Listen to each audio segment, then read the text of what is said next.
Well, good morning, everyone.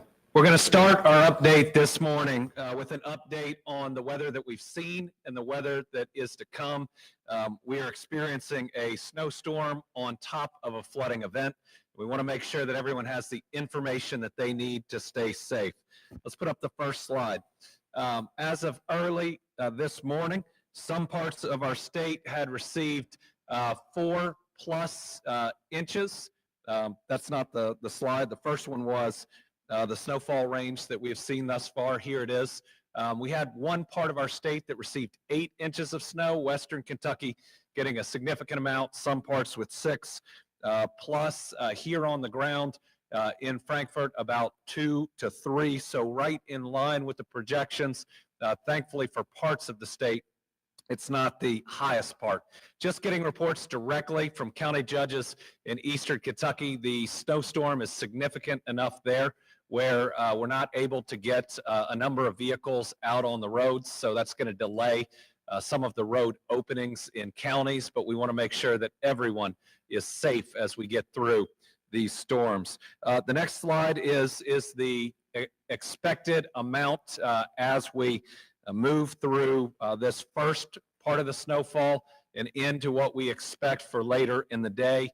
Much smaller amount that is coming tonight, but still a little bit of an accumulation. This first burst is passing through. We're going to get a number of hours of skies without snow, but then we're going to see more. And the challenge here is the hardest hit areas of the flood could get another 3 to 4 inches tonight. If the snow wasn't tough enough, it's cold right now. It's going to get dangerously cold tonight and into tomorrow. So if we can show tonight's minimum temperature, again, getting down in the teens or the single digits in a number of parts of Kentucky, a little bit warmer, thankfully, in the east, it looks like, but the wind chills across much of Kentucky is going to be in the single digits or the negatives. So we'll talk about in a minute. People have done a great job getting power back up and on, but if you can't safely heat your home, call friends, call family, go stay with them, or contact one of your local shelters. We will find a place for you to stay, but it is going to be dangerously cold tonight going into tomorrow. And then Friday's going to be really cold too. So this is really 2 days of very concerning low temperatures. It's also going to complicate our work on the roads, make it a little bit tougher, especially on ice. So you should expect, especially early in the mornings, for icy travel conditions Thursday and Friday. I will say our transportation cabinet is doing a great job in the midst of this to get roads as clear as we can. Couple things that people need to keep in mind. After the last big snowstorm, that ice sandwich that we had, we lost 4 to 5 people through cardiac arrest while shoveling snow.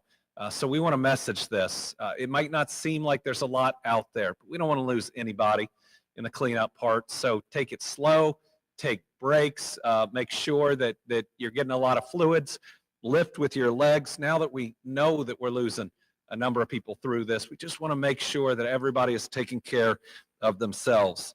The extra piece, I want to make sure I say it again today, is do not drive around barriers. They are up in our counties where roads are still flooded. I think we had a number of rescues yesterday, almost all of them were people driving around barriers. You drive around the barrier, your car gets swept away. It threatens your life, but it also threatens the life of every person out there trying to rescue you in these really cold conditions. So please, for your own safety and for everybody else's safety, do not go around barricades. All right, in this snow event, state highway crews are in all counties. They've worked overnight. They continue to work this morning. They are plowing and treating the roads. Conditions are improving where snow was lighter in northern counties, scattered regions to the south, and where the storm has already moved out. But all crews are still on the roads, and many of the routes are still snow covered, hazardous. Even interstate's primary routes, I would travel only if necessary.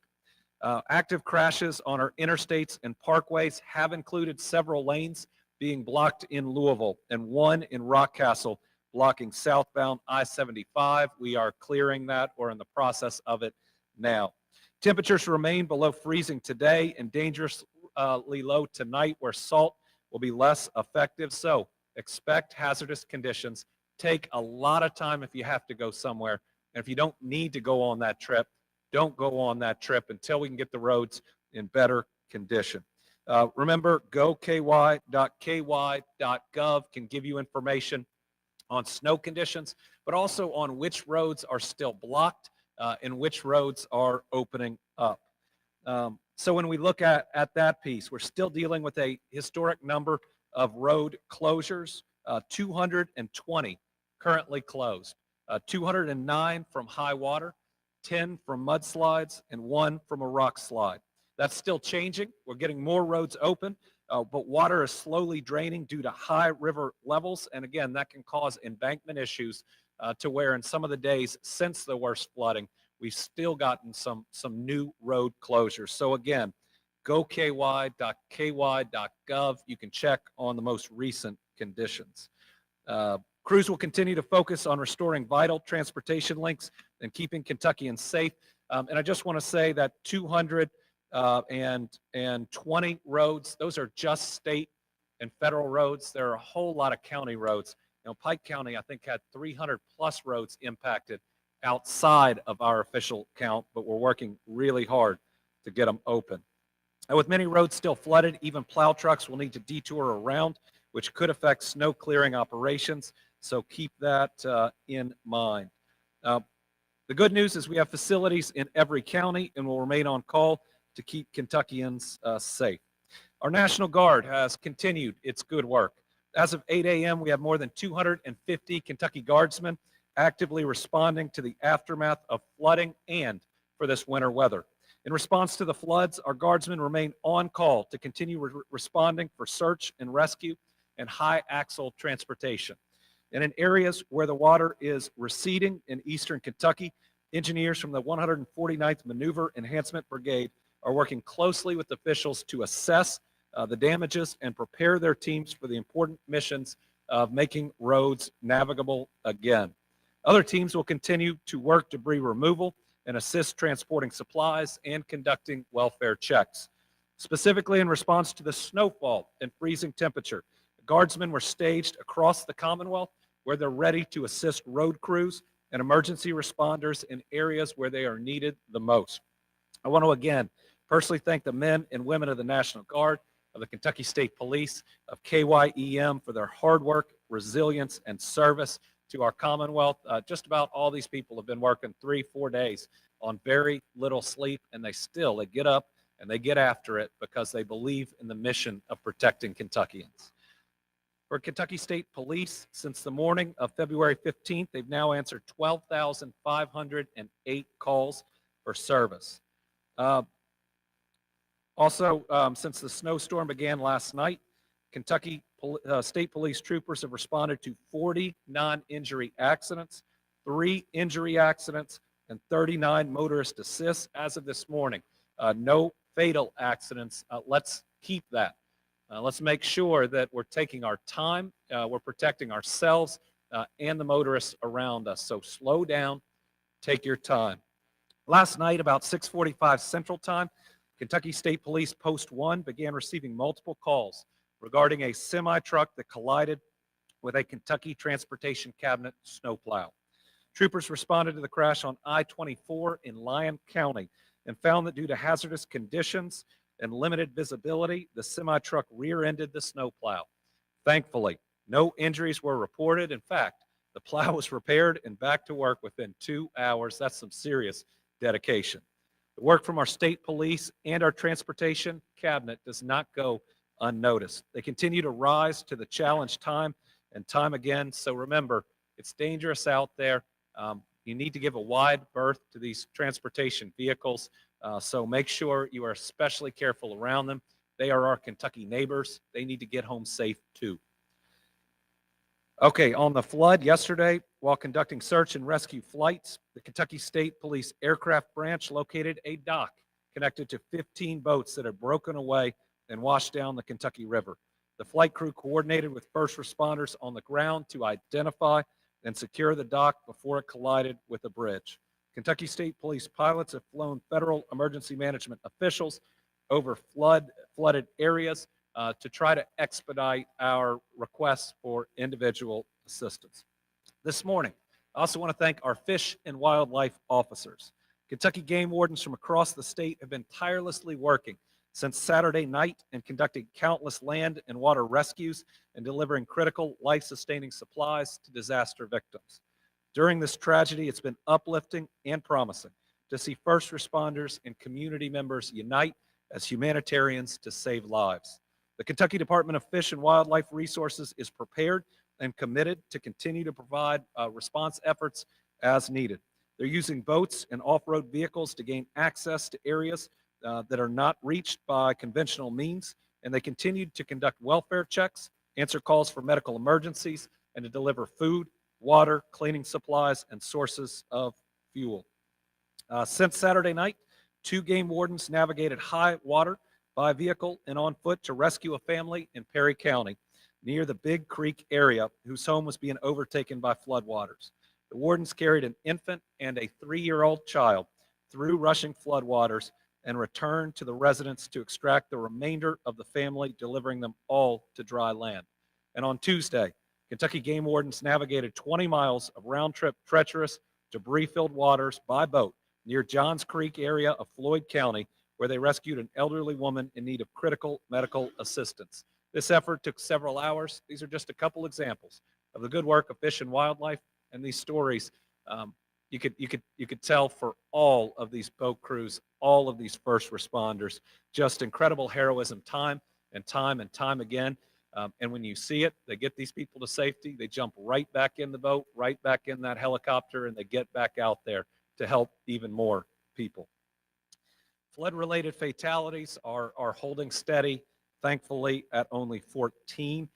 We don't believe that we have missing persons at the time. There are some calls that we have coming in where we don't think the individuals are missing. We just need to ultimately contact them. Our hope is that we won't lose anybody else.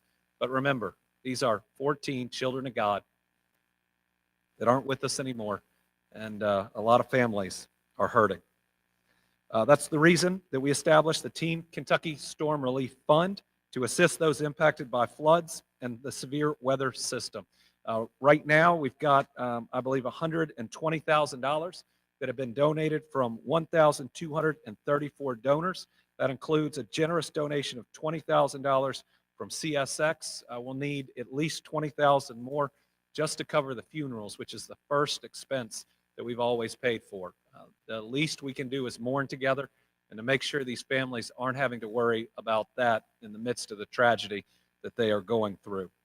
We still have flood operation teams across the state. Primarily, teams are in Floyd County today. We have 2 urban search and rescue teams, the Ohio Task Force and the Missouri Task Force 1, that are out working. We have 2 emergency teams from out of state, North Carolina urban search and rescue teams, and Indiana conservation officers. State teams include Covington Fire, Bowling Green Fire, and Jefferson County Special Operations that are still out there working. Thank you. Thank you to all of you. Our out-of-state partners, we will be there when you need us. And to all of our other areas of Kentucky that have turned out or are still out there, thanks for helping your neighbors. We are one Commonwealth, one Team Kentucky, and you are showing that to the world. Power outages. As we sit here right now, it's gone down from my number 1,691. Remember, this was over 40,000 at some point with high floodwaters and now all this snow. Our utility workers are working so hard. So thanks to those individual linemen and women. Thank you to our utility companies for taking this so seriously. Restoration efforts continue. Actually, as you look up at our board, Pike County was red, meaning the most outages until pretty much last night into this morning. It's now in the green. That is really good news, though. For everybody out there, be careful, with your power if your home has been flooded. And also, as you're cleaning up, remember, you can get mold, you can get spores, so be really careful about that as well. Drinking water. We are now 0 facilities that are not operational at all. 21 have limited operations. We're down to 8,600 connections without water. That is a good step. We have 44,812 connections under boil water advisories. As Director Gibson is going to tell you, we are shipping as much water as people need, and we're going to continue in that mission. At wastewater, we have 3 facilities not operational, 30 in limited operations, 11 bypassing, 24 reporting lift stations are overflowing. 215 people still in our state parks. They're sheltered in 4 parks: Jenny Wiley, Natural Bridge, Buckhorn, and Cumberland Falls. We have some people still in Jenny Wiley because the water is so high there that it's not safe for folks to leave. But as I learned while I'm there, we have great broadband at Jenny Wiley that's allowing people to work from there. And then just the number of people that are each morning able to get out, go to work, and then come back if their homes have been impacted has been pretty amazing to see. I want to urge all Kentuckians, if you do not have power, and I'm going to say this again, we need you to move to a shelter or another place that's warm. We have 11 shelters open around the state. If we can put those up, here are the emergency shelters as of today. If you need them, make sure that you use them. An update from our Justice and Public Safety Cabinet. The Lee Adjustment Center, that's a medium security prison in Lee County, is under a boil water advisory, but we've got water bottles being distributed there. DOCJT has damage and flooding in its training facility. The training has unfortunately stopped for the foreseeable future in parts of the outdoor range in Madison County until we're able to make repairs. As a reminder, when to call 911 and when not to. 911 is for emergency or life-threatening situations. Call it if you're in that situation. But if you have other needs, make sure that you call the Rapid Needs number, 502-607-6665. Some good news today from General Motors. OnStar Crisis Mode services are activated in Kentucky. Anyone in an OnStar equipped Buick, Cadillac, Chevrolet, or GMC vehicle can press their in-vehicle blue button for free crisis assist services or the red emergency button if they need immediate emergency help. The OnStar blue button can be used for routing assistance away from danger, locating resources, fuel, shelter, food, and placing a phone call. The red emergency button gives drivers and occupants immediate help for emergency assistance. This is typically a service that people have to pay for. They are turning it on for all of the owners or lessors of those cars during this crisis. That's a really kind thing to do. We have approximately 200,000 vehicles in Kentucky that are going to have access to these services. So thank you to General Motors for looking out for our people during this period of time. A final thank you to our PVAs, our property value administrators. See, in this application for individual assistance, we got to give numbers. We got to give proof. And they've been working really hard to overlay where the flooding was on top of their property valuation maps to show the value of property that's been impacted and damaged. That doesn't give us an exact damage figure, but it does tell you what the potential scope can be. KYEM estimates there are approximately 18,500 properties that have been affected with a total assessed value of over $1.2 billion. Again, that's not the overall damage to structures. That's the value of the structures that have been impacted. And those are only residences, courthouse, and structures. It's not talking about infrastructure that could also and has been impacted. I want to thank the PVA offices in Bell, Breathitt, Clay, Harlan, Johnson, Knott, Lee, Leslie, McGoffin, Martin, Owsley, Perry, and Pike. Thank you all for your work. It's going to help us hopefully secure this individual assistance, meaning your work is going to help provide relief to so many. So thanks for working the extra hours. Finally, Brittany and I are encouraged to donate blood to make sure that all of our hospital-bound folks that have been through a lot have the care that they need. We are going to do a blood drive in our state capitol on Monday, February 24th to support disaster preparedness and recovery in the wake of this month's devastating storms. We encourage Frankfort residents and state employees to sign up for appointments from 9:30 a.m. to 3 p.m. in the Capitol Rotunda. Want to finally remind people we have applied to Secretary Noem and President Trump for individual assistance. We believe that application is being reviewed right now. If it is granted, it will open immediate need assistance as well as cleaning and sanitizing money, and then a separate application process where if we get individual assistance and if individuals can prove damages, they could secure a grant award up to $43,600. Okay, with all that, I'm going to turn it over to Director Gibson. He's going to then turn it over to Secretary Gray. At that point, we will answer questions. We're not out of the woods yet. We've had flooding. We're still dealing with flooding. We've had a snowstorm on top of that. Now we're going to deal with frigid temperatures. But folks, there's a light at the end of the tunnel. We get through this weekend, going into next week. It's going to get in the 40s at least, and that's going to feel balmy for most of us. So let's keep pushing through. Let's make sure we stay safe. Let's get through these next couple days. Director? Well, good morning, and thank you all. First of all, I'd like to start by thanking some of the groups that have been helping. And one of those that I often forget to mention is just the media that are here. You all come in, your staff are here, you all are telling our story across the state and the nation at this point.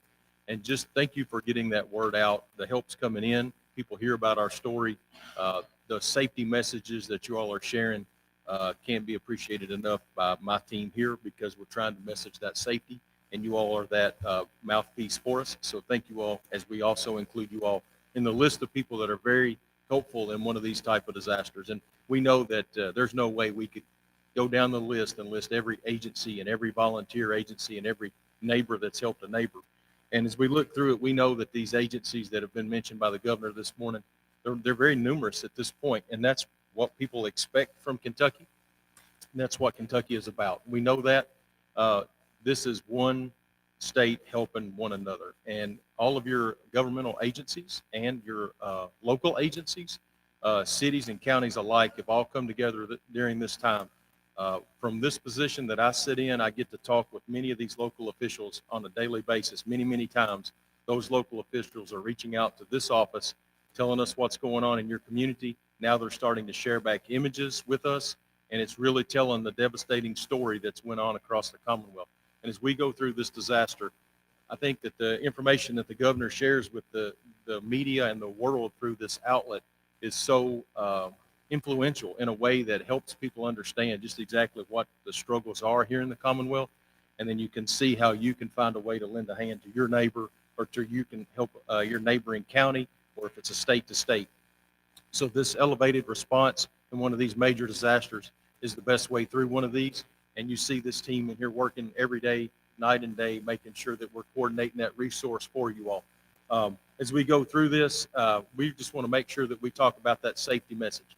Yesterday, my teams reported back, and I say my teams, they're your teams, the urban search and rescue teams, the local rescue squads that are doing these search and rescue missions continue to report that we have people driving through standing water, through high water, and it continues to cause issues for those guys that are trying to get guys and men and women that are going back into those communities to continue these search efforts. So as we talk about that, please stay safe, stay out of that standing water, don't drive around the barricades, pay attention to your local officials and the information that they're sharing with you.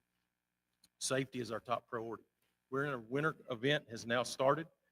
Obviously, we've shared with you many slides about the cold temperatures that are coming, and it's time to prepare now. This temperature is not going away for a few days. Your local meteorologist across all of the news channels, along with the National Weather Service, continue to warn us of these below zero wind chills and the temperatures that are affecting us. The governor's done a great job of sharing that information with you all, and we just reiterate, prepare now for an extended few days of extremely cold weather. If that means you need to move to a friend or a neighbor, a shelter, the governor's given those locations to you. Please heed that advice. He's trying to prepare you for the next few days.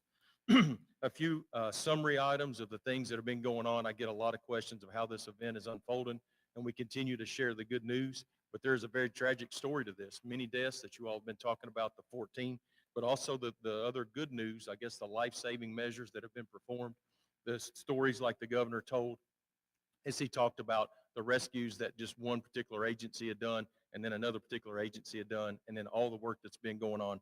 There's no way to put a number on all of the rescues that are done because we'll never hear about every single one of those. But we just hear stories that, like in Pike County alone, Martin County alone, over 300 people were pulled from the water. Now, that may mean their house was just being surrounded and they needed to move to safety, but those people were moved out of harm's way and moved in by your local first responders and these teams that have come to help us. So it's just good news like that that we can share, that, you know, it's uplifting to know that there is that kind of help for you all and available if you need it.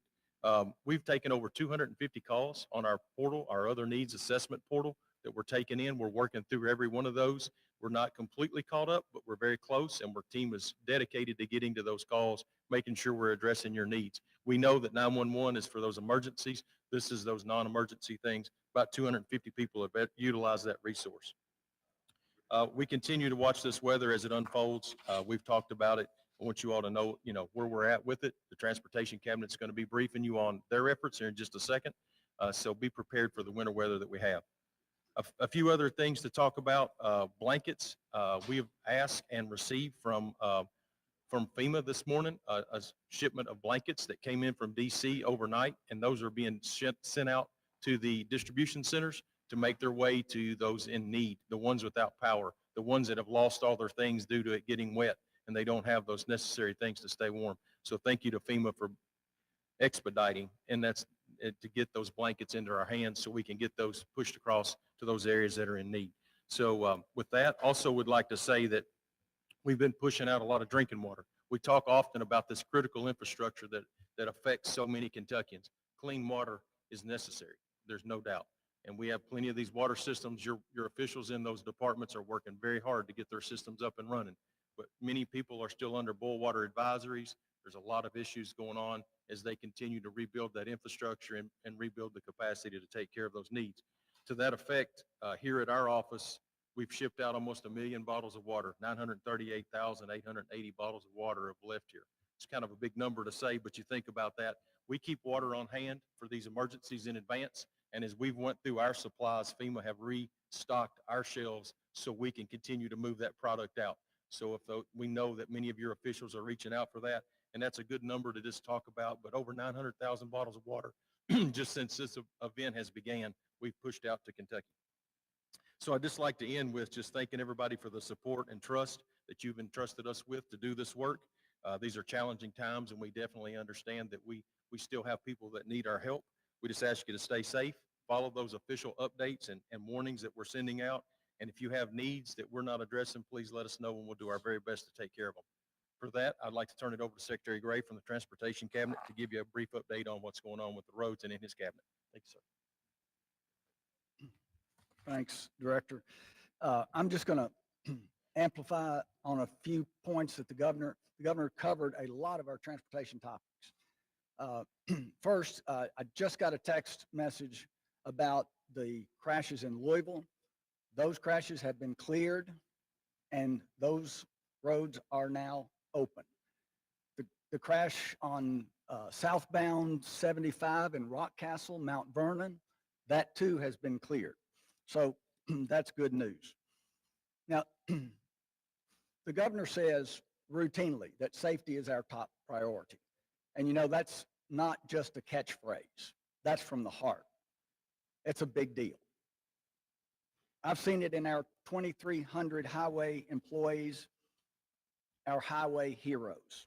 In each county, they're responding to flood, snow, flood, now snow again. Yesterday, I was in District 12 and met with some of our folks there, thanking them, being grateful to them. In fact, I got a story about one of our crew members, a snowplow operator, Michael Caldwell, who was flooded. His own home was flooded in the floods of 22. He's from Minnie. I may have said this in Floyd County. So his home was flooded. Next day, he was back at work. His home was flooded Saturday night. The next day, he was back at work. That's just an illustration of the commitment and the talent and the skills. Now, the governor mentioned that we've still got 200 roads closed by floodwaters. Now, what that means is that our equipment has to detour. We have to realign our plow routes, our treatment routes, but we are getting the work done. Now, let me say this too. Governor's already said it. Let me punctuate it. If you don't need to drive, don't. Do not. If you do, please drive more cautiously, more slowly. We had, and the governor mentioned this too, we had one of our snow plows hit, plowed into on I-24, and no injuries, fortunately. But that's an illustration again of please give a wide berth to these equipment operators, to this equipment. Please, please, please. Want to warn about one other thing. These cold temperatures, some winds, there are other dangers. These higher winds forecast that could cause snow blowing back onto the roads and create drifts, even in cleared areas. I want to close by being thankful and grateful to all the partners. You know, these first responders, these rescues are just amazing, astonishing in many respects. We're grateful for that, for KYEM and all those who are working with them. Director Gibson and his team, for KSP, for the National Guard, for FEMA today, for so many volunteers coming in from everywhere, as the governor has mentioned. We're grateful, and those are extraordinary partners to be working with today. Governor? We're going to open it up for a few questions, and then we're going to get back to work. We'll start with Carolina, who's here from WLEX.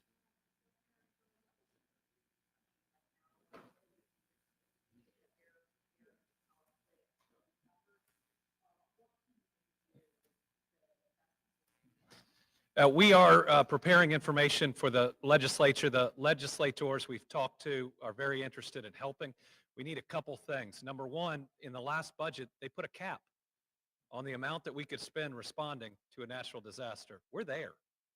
And ultimately, we're going to need that cap undone. We warned during the session that you can't stop responding in a natural disaster. We're there. And so we need that cap undone. We're also going to need a form of a safe fund. If you remember, after the tornadoes in the west and the flooding in the east, a safe fund was created especially to help our local governments because just their portion of some of the FEMA match or the dollars that they have to put forward before reimbursement could overwhelm a county pretty easily. There needs to be a portion of that for some of the educational facilities that have been hit as well. But I think we've learned from the last two funds, and this one will look a little bit different, but will operate even better than the other two. Those are the two main things that we're going to need. Tom Latek, Kentucky Today. Thank you, Governor. Good morning. Have you got any idea how much you're going to ask the General Assembly to appropriate? We're putting that together right now. Part of it is we're looking for some pockets of dollars that they could move if they choose not to take it from the rainy day fund or the budget reserve trust fund, which is its other name. So I want to be able to talk openly with them and get to the right number there before putting one out publicly that might create any type of pressure. But those two things are really important. Uncapping the amount that we can spend directly in response to a natural disaster, and secondly, needing that assistance for in the past, there have been 3 buckets. There probably only need to be 2 in this, and that's education, that's our city and counties, and we could put those together pretty easily as one bucket and actually be able to work probably a little more seamlessly there and meet the needs of all of it. And then the transportation bucket, which was in all of the other safe funds. Karen Czar, WKY. Thank you, Governor. First off, can anyone with FEMA comment at this point about their initial thoughts after yesterday's flyover, if they're able to at this point? And for those of us, or for those who are listening or watching nationally, as we go from extreme weather event to extreme weather event in just a matter of days, and it's affected every county in Kentucky, how intricate is it that we have crews in from other states on the ground right now? Thank you. We are working with FEMA to supplement our application on a real-time basis for individual assistance. The PBAs have given us some really good information.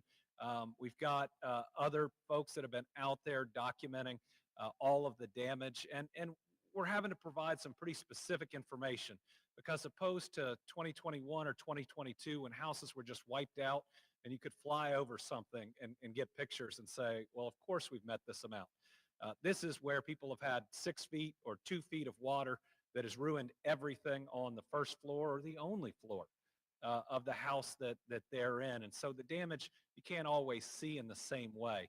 The before and after pictures, though, are pretty compelling. I mean, you look at some of these subdivisions that are almost underwater, half of every house under, businesses that have been flooded all the way through. I know that we have enough damage. We've got to prove it because this one wasn't just in eastern Kentucky where we're seeing some of the worst damage. It was all across Kentucky, and that application can include all of those damages. We couldn't have done what we've done in rescuing people and doing welfare checks without the crews from outside of Kentucky. Again, we're really grateful that they answered the call. Grateful that we've got the USAR teams that are here in the EOC. They've been a great addition. We get better every time. We learn every time. And every pod that's in this EOC of different units takes that knowledge and brings an even better understanding and response every single time that we're in here. Listen, without the hard work of our teams in the field, our teams here, our first responders in the county, this would have been a lot worse, a lot worse. We've suffered a lot, but I'm really grateful that these teams were able to minimize the loss of life to where we are right now. And finally, Stan from WEKU. Thank you. You mentioned the crews that have been out there working tirelessly for days on end. How is their morale holding up? And you also mentioned a call for blood donations. Have there been many reports of injuries from the flooding or the current winter storm? The call for blood donations is because we know it's needed every time one of these hit. And it's not just injuries, which we've had some, but it's the fact that blood drives get canceled. Different areas that need it can be harder to reach. You can see in every natural disaster, it impacts the blood supply across the United States, which is already far too low. It's also just something that people can do to pay it forward for those that are in helping us that in their time of need may need it. It's a tangible act of love that anybody that qualifies can do to help their fellow human being. And maybe in this world when it feels just a little bit out of control with all these weather events hitting us one time after another time, it's something that you can do that you're helping, that is going to help somebody out there, whether they're dealing with a regular condition they face and need that to stay here on planet Earth or are in that emergency crisis moment. And remember, that could always be us. That could always be one of our family members. So please, everybody, whether it's through the Capitol event or anywhere else, take this moment to think about donating blood. Find a local blood drive. Let's make sure that there's always enough out there. I will say for morale, I've been really impressed. I've been really impressed.